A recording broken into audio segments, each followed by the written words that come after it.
Hoje é 22 de agosto de 2019, uma quinta-feira, são 11 horas e 10 minutos. O cronista não tem tempo para escrever, então precisa concentrar-se bastante para poder ir adiante nas suas considerações. Amanhã começa com uma briga de Trump e a Dinamarca queria comprar a Groenlândia. A primeira-ministra disse a Trump, a Groenlândia não está à venda. O Trump ficou zangado. Ficou zangado, inclusive, porque já está a obter a base de Alcântara no Brasil e a obtenção é praticamente de graça. É um escambo. Escambo é permuta, é troca. O que o Brasil dá a Trump é a possibilidade de exploração daquele pedaço precioso que o país tem, inclusive numa eventual disputa ou briga com a Rússia, que pode não acontecer agora, mas vai acontecer mais tarde. E talvez aconteça mesmo daqui a uns tempos. E Alcântara há de estar lá nas mãos dos norte-americanos. O herdeiro de Bolsonaro, um deles, quiçá Eduardo, indagado sobre o tema, deu um exemplo muito engraçado.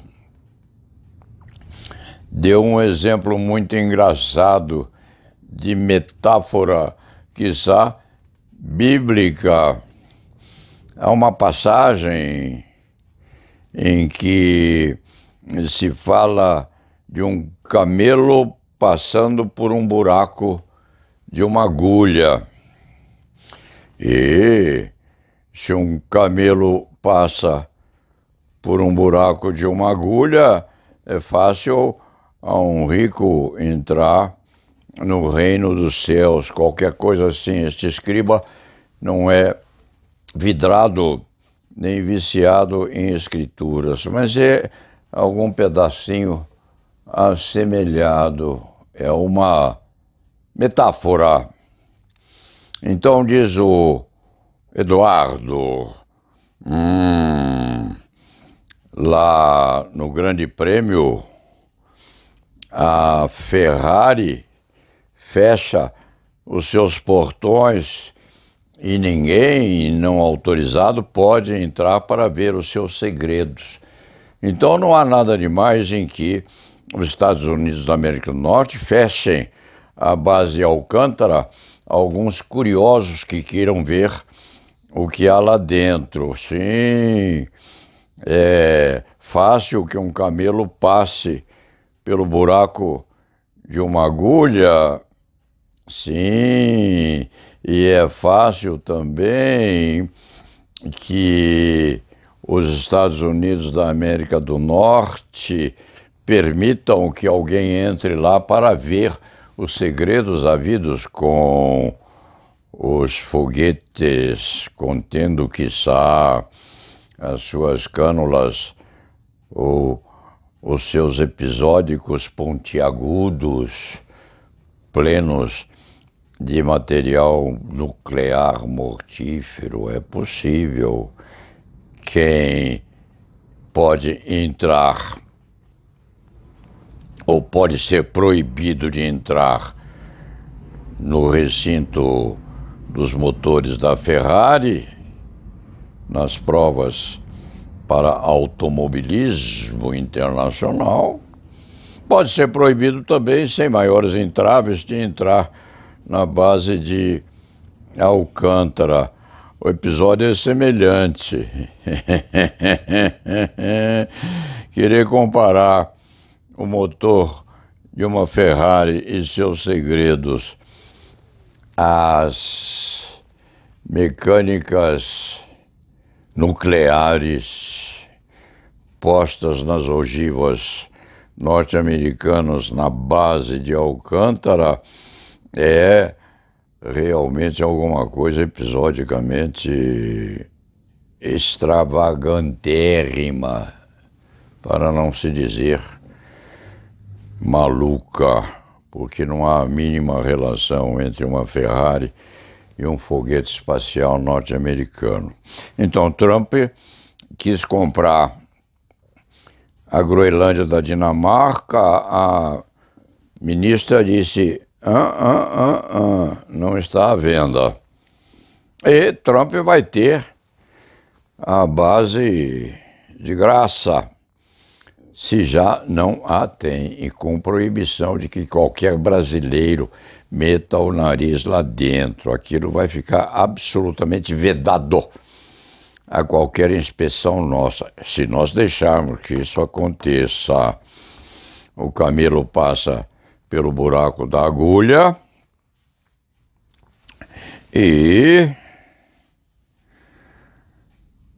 os norte-americanos podem, por consequência, proibir que qualquer um de nós entre lá dentro da base, que será uma base espacial, com certeza, um ponto preciosíssimo para a luta contra os comunistas. Como nós estamos privatizando tudo, inclusive as nossas estatais, nós podemos eventualmente vender Alcântara a Trump.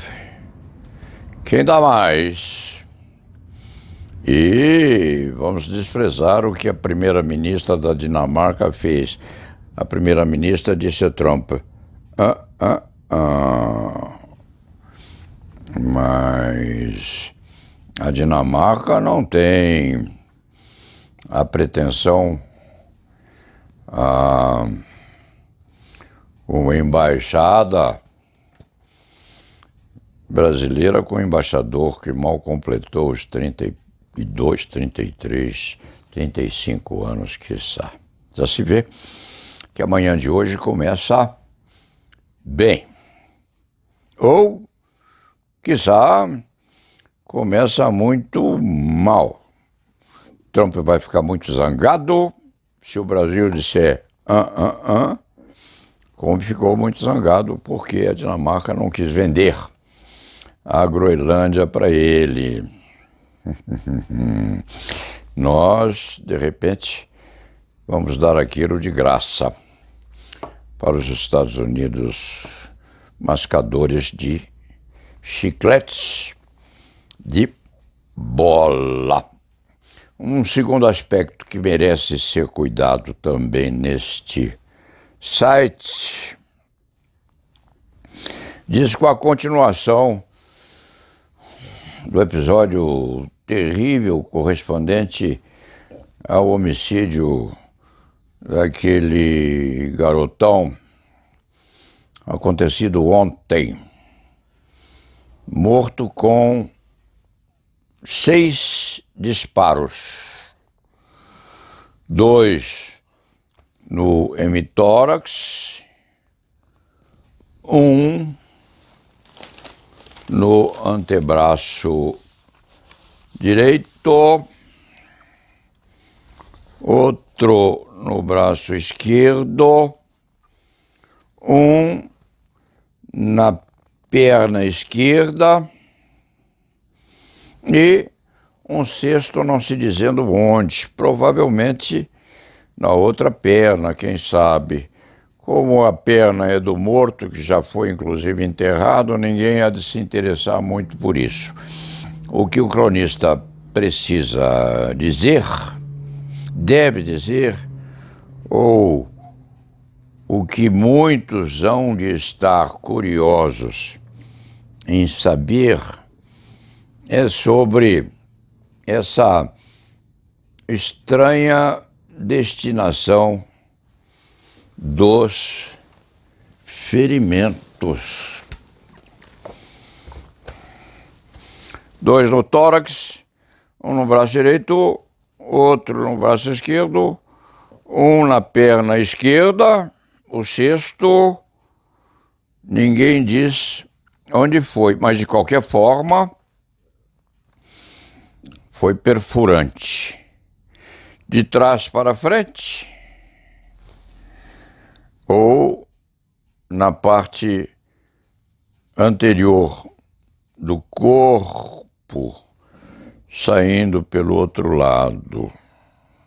Os projéteis teriam ou não se perdido na amplitude do espaço, ou, quiçá, teriam sido extraídos. Aqui não houve um atirador só, não. Aliás, é admitido que havia vários atiradores especializados no local. Um só disparou, muitos dispararam, porque houve disparos de precisão, sim. Não se diga que esse disparo que colheu o moço no braço direito foi casual. Aquele que colheu o moço no esquerdo foi casual. Aqueles dois que perfuraram o tórax do quase adolescente, também não se diga que foram casuais. E o da perna esquerda também foi proposital. Ele recebeu um disparo no braço direito, um no braço esquerdo, um na perna esquerda, o outro não se diz onde foi, mas de repente foi na outra perna. Dois impedem a manipulação ou a movimentação dos braços. E o outro proíbe a deambulação. Os dois últimos são, obviamente, mortais. Em outros termos, quantos mataram?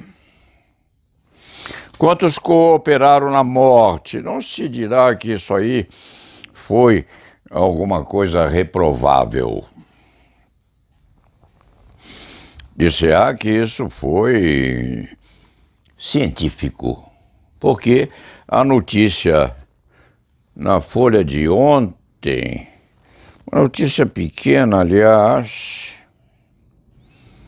no sentido de que esses policiais são capazes de acertar uma moeda a 100 metros de distância com fuzis de alta precisão.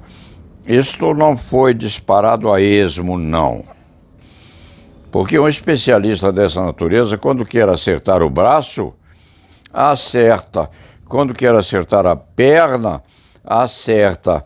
Quando quer disparar diretamente sobre o peito de alguém, acerta.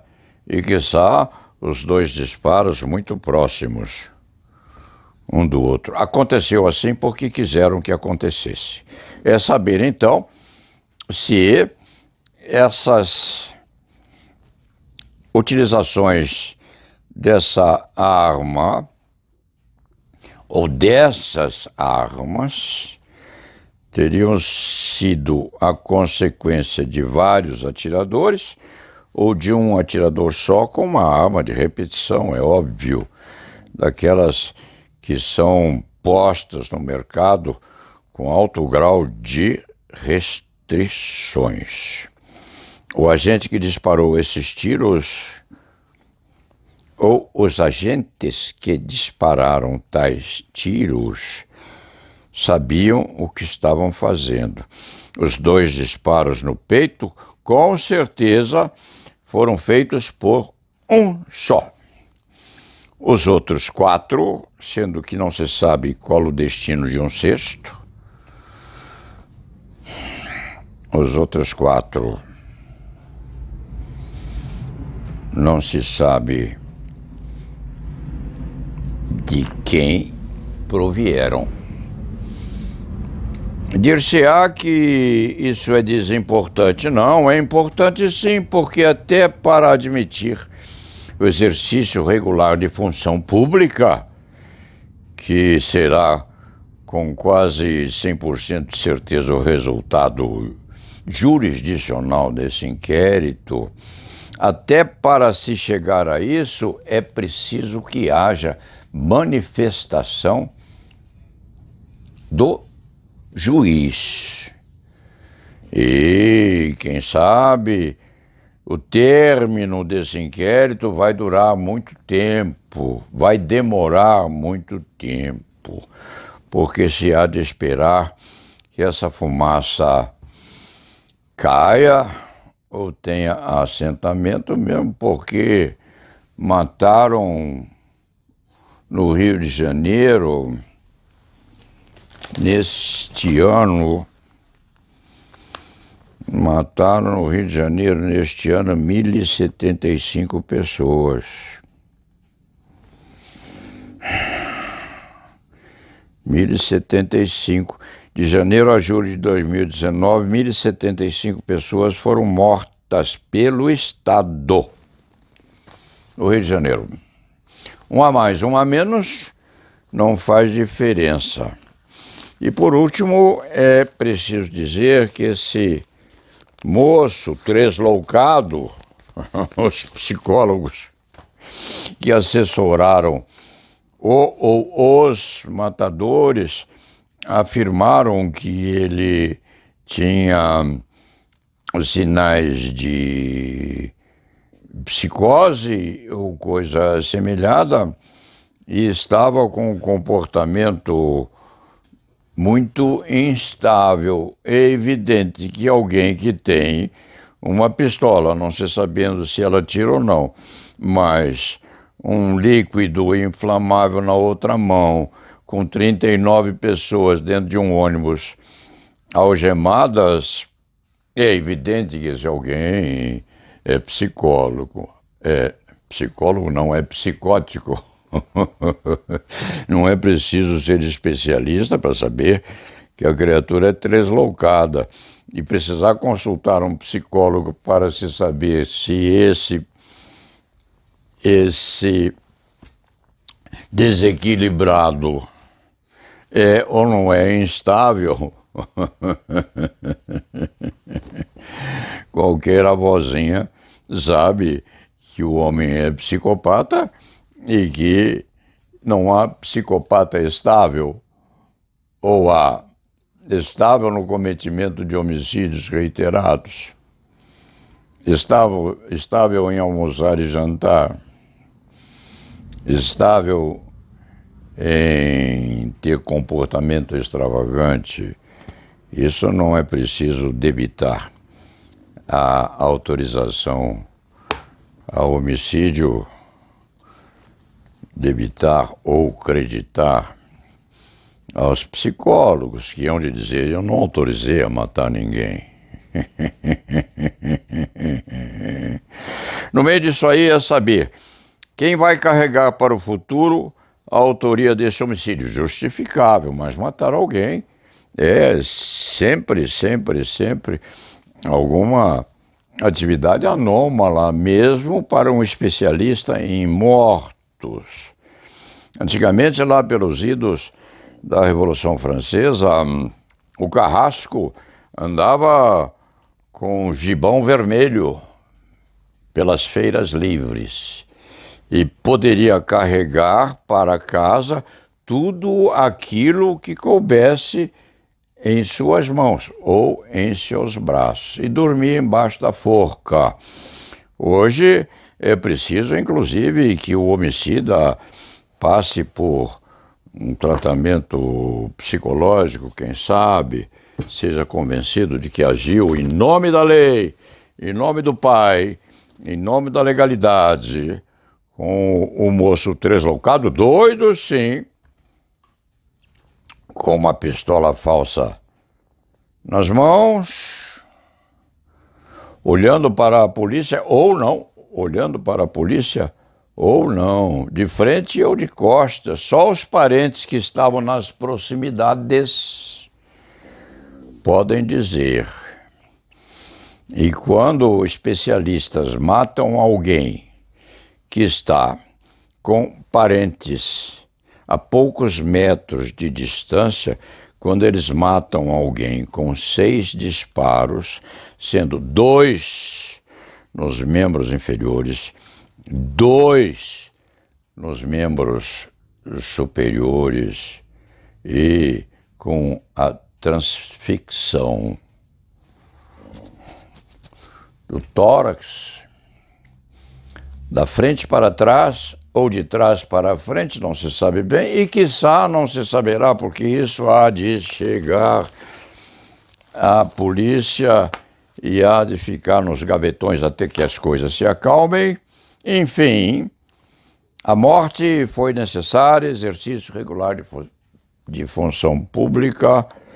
Passemos a outro tema, encerremos a crônica de hoje e, no meio disso tudo, resta Trump querendo comprar a Groenlândia e não conseguindo e recebendo o Brasil de graça, e Eduardo afirmando que a semelhança enorme entre a Ferrari proibir a entrada de intrusos nos seus departamentos durante as corridas mundiais e Estados Unidos da América do Norte proibindo que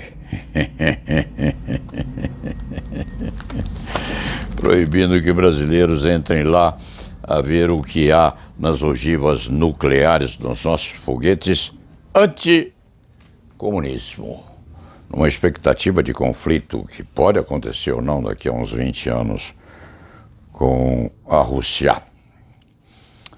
No fim de tudo, vamos ao trabalho, que é uma ocupação burguesa deste velho advogado criminal, e lá na vá.